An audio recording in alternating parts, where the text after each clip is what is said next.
మహమ్మద్ సిరాజ్ ఇప్పుడు ఈ పేరు మారుమోగిపోతుంది. ఓవల్లో టీమిండియా గెలుపుకు ప్రధాన కారణం సిరాజ్ బౌలింగ్ అని చెప్పొచ్చు. దీంతో ఒక్కసారిగా ట్రెండింగ్ లోకి వచ్చేశాడు మన సిరాజ్ భాయ్. అయితే ఈ సిరీస్ లో మొత్తంగా 180 ఓవర్లకు పైగా వేసి అన్ని టెస్టులు ఆడిన ప్లేయర్ గా నిలిచాడు.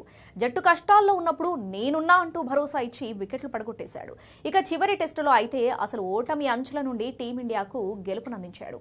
అసలు ఇంతలా అతను ఎలా ఆడుతున్నాడని సోషల్ మీడియా అంతటా కూడా చర్చ జరుగుతోంది.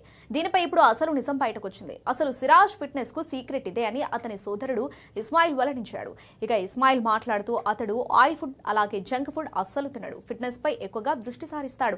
అలాగే హైదరాబాద్ లో ఉన్నప్పుడు కూడా బిర్యానీ తినడు. కేవలం ఇంట్లో అమ్మ వండితేనే అప్పుడప్పుడు తింటాడు. అంతేకాని వాటి జోలికి అస్సలు పోడు. ఇక విరాట్ కోహ్లీ ఇచ్చిన టిప్స్ ఫాలో అవుతాడు. 2018లో సిరాజ్ దారుణమైన పరిస్థితిని చూశాడు. అప్పుడు విరాట్ కోహ్లీనే అండగా నిలబడ్డాడు. అప్పటి నుండి క్రమశిక్షణ పాటిస్తున్నాడు. ఛాంపియన్స్ ట్రోఫీలో చోటు దక్కనప్పుడు కూడా ఇంకా కసిగా కసరత్తులు చేశాడు. ఫిట్నెస్ ను కాపాడుకున్నాడు. అందుకే అతడు ఫుల్ ఫిట్ గా ఉంటాడు అని చెప్పుకొచ్చాడు.